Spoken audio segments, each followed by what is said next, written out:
When I started calling everybody and asking them if they would support this cause, one of the big questions I got was, why Hilarity for Charity? How do you know the Rogans? What's your connection to Alzheimer's? It made me think about in March of 2020, right? In the depth of the pandemic, when our healthcare workers rose to the challenge. I think today we've almost kind of started to forget that people went into these communities, left their homes and left their families to go into unknown waters and going into these facilities and these communities throughout the country to take care of our most elderly and fragile population, our seniors, particularly ones that are facing Alzheimer's and dementia. I mean, what was interesting is I instantly found myself like the most famous Alzheimer's advocate, which is terrifying for Alzheimer's.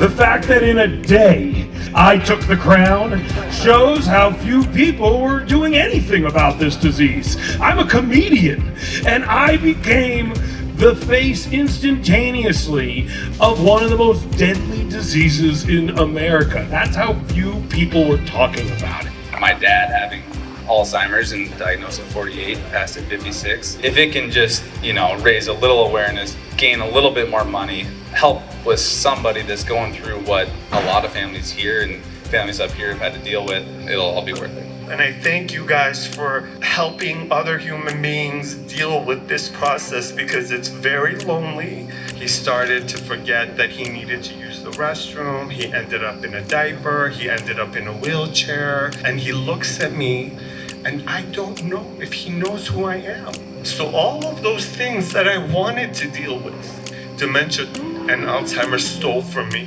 We have a place, we have a voice, we're using it, we can do something about it. What I felt tonight, I'll speak to that, is how important the conversation is. 10 years ago, we didn't do stuff like this, and it's incredible to have you part of the HMC family. I don't know if everyone knows that Jason has joined our board, and this is our new board members. We're really excited to have him.